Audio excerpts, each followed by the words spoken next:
Hello friends, I am astrologer Vikas Malhotra and I welcome all of you to my channel.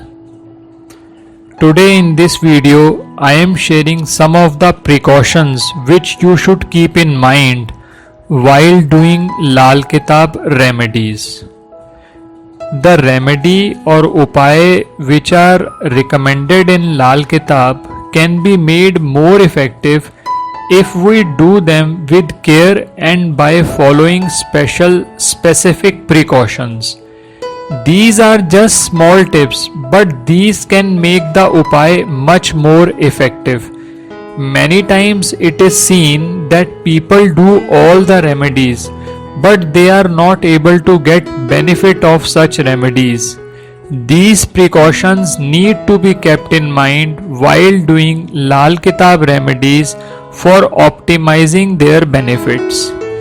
If you have not yet subscribed the channel, I would like to request you that please subscribe this channel and push bell notification also, so that whenever a new video is uploaded, you get notification for it. If you want to see videos in Hindi, you can subscribe our Lal Kitab Astro Center channel, the link of which is in the description box. Now I am discussing some of the specific precautions you have to take while doing Lal Kitab remedies. First of all, remedy should be performed during daytime. That means after sunrise and before sunset. However, there are some remedies that are performed during night. For example, blowing off the last fire of your kitchen burner with milk. But these are specific remedies which have to be suggested by a Lal Kitab practitioner.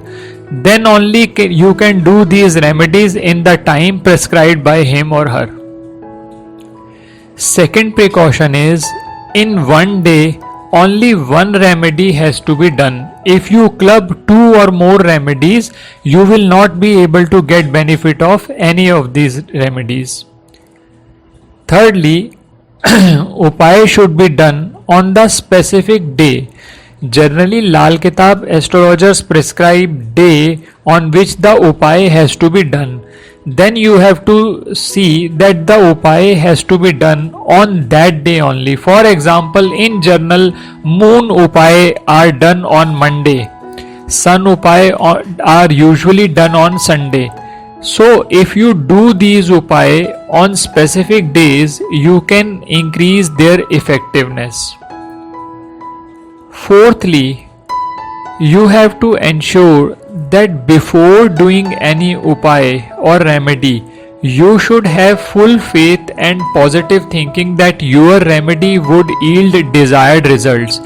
If you yourself are skeptical, you will not be able to get benefit of such remedy.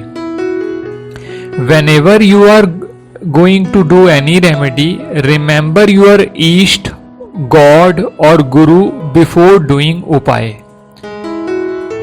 Sixthly, upay should be done silently. That is, no need to tell everybody why you are doing and for what purpose you are doing a remedy. Keep it as a secret. Try that no one should interrupt you while doing upays. Remedy or upay should be performed by the person itself. In any case, if it is difficult, then any other person in the family, that is any person from blood relation, can do the upay on behalf of other person, but he or she has to take a sankalp to do the remedy on behalf of other person before doing the upay. The remedy or upay in which the things are to be buried in ground or soil, you should follow this precaution. Face towards south or west direction and do not bring back the thing which you have taken for digging. These remedies have strong implications, so I would suggest you that you should do any remedies like burying something in ground or soil only after taking the advice of an expert Lal Kitab practitioner. Otherwise, it may have a damaging effect on you also if the remedy is prescribed wrong. Many times persons do the remedies after seeing them on internet or other websites or any other videos in which quacks are advising all types of remedies. Then such remedies may have a negative effect also. So keep this fact in mind. Next is the remedy in which the things are to be thrown in symmetry or taken from symmetry. You should follow this system. Choose such symmetry if possible. Symmetry means Samshan Bhumi, whose main gate is towards south. Do not look behind after you have done the remedy, and while coming to home, you should take a bath or at least wash your face and hands after doing the upay. After doing any upay or remedy, donate at least rupees 11 in the name of person who has told you this remedy. Alternatively, you can distribute biscuits or sweets to dogs equivalent to this amount. This will keep you free from karmic debts. If you have taken specific consultation from an astrologer or a person by paying his or her fees, then this is not necessary because you have already paid fees to such person. Finally, for females, an additional exception is made in Lal Kitab remedies. If their periods come while they are continuing their remedy, they can have break for 5 days or during the days of their period, and then the remedy would be continued.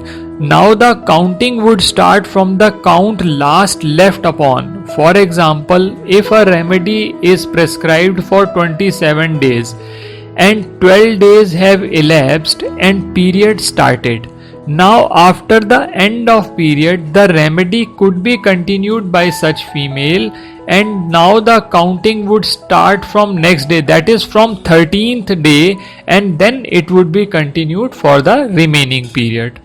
So friends, I have discussed some of the precautions you should take while doing Lal Kitab remedies. These are very important. Please keep these precautions in mind. These appear to be very simple, but they have wide ranging implications. So whenever you do a remedy, keep these precautions in mind and you will be able to get full benefit of such remedy. And I would suggest you that any remedy, any Lal Kitab remedy which you do, you should take it from an expert person. At least ensure that any remedy which is related to burying anything in the ground or soil should be prescribed by an expert Lal Kitab practitioner. Hope you have liked this video. If you like this video, please hit like button and subscribe this channel. We will share some more remedies and other things in the future also. Thank you friends.